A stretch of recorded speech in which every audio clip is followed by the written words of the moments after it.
Before I even got my tariff video out last week on Trump's hilarious tariffs, he had already announced a rollback on everyone except China, who he hilariously tariffed to 144% or something. Because China, I don't know, retaliated, I guess. And he posted a tweet on the White House Twitter account saying, "Do not retaliate and you will be rewarded." Not ominous at all. This is just moronic. Everything's stupid. He just keeps making threats like tariffs on Canada, they're there for 2 days, and they're gone. Tariffs on every single country in the world, they're there for 2 days and they're gone. It must be specifically targeted at Teddy Fresh. You're right. 145% tariffs on Teddy Fresh made in China. Oh, Teddy Fresh is about to go under. Well, no, it's not, because Teddy Fresh has always been nothing more than a vanity project funded with profit from Ethan Klein's YouTube garbage. So, yeah, doesn't need to be profitable. It's a vanity project for his IDF wife. But yeah, I mean, Trump's foreign policy is nonsensical. I keep saying it.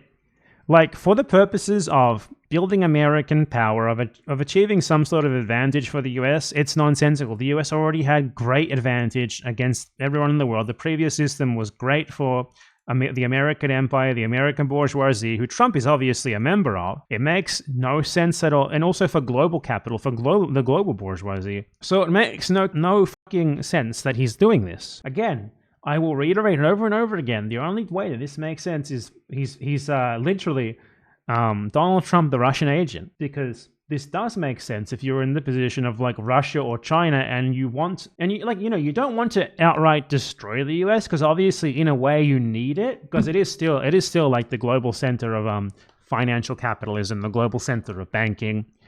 It's a huge and important global market. However, you want its power on the world stage to be diminished to the point where you can sort of fill in the gap. And there's no other way to explain this stuff aside from that. The tariffs are just nonsensical. The backtracking, it's going to get to the point where Donald Trump instituting something has no leverage, because the next day he might just backtrack. Trump's tons of tariff backtrack, but punishes China. So Donald Trump, it was a pump and dump, honestly. It was probably a pump and dump now that I think about it. He crashed the stock market with the announcement of tariffs, and then 2 days later, or whatever it was, or I think it was more 4 or 5 days later, he announces that he's getting rid of them, resulting in a rebound. This was a pump and fucking dump. Honestly, you make sure you get on the pump and dump, honestly. If any of you have enough money that you can buy shares, the next time he does something like this that results in a crash, buy. Buy Nvidia. Don't buy Tesla. Never buy Tesla. Buy Nvidia is all that I know. I don't know anything else about stocks other than buy Nvidia. You buy Nvidia when Trump crashes it, and then you just wait 2 days and you sell. And you'll make a couple $100 basically, just like that. And you can become for a second, you will be like a fraction of a bourgeois, because you will own your own tiny little part of a big company. That technically makes you an owner of a part of the means of production. That's making you a bourgeois. That's making any action against you permissible for that brief few days period where you own stocks. So make sure you go into hiding as well. Make sure you go into hiding for those few days so that any action cannot be taken against you when you were seen by a member of the global proletariat in the street. Anyway, yeah, this shit is inexplicable.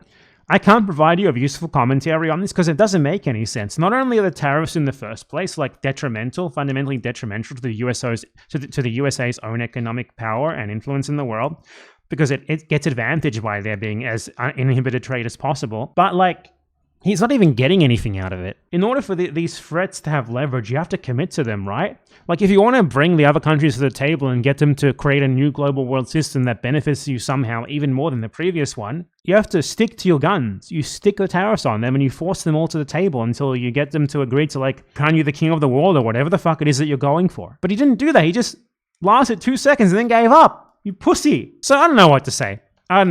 I'm stumped. He's a Russian agent.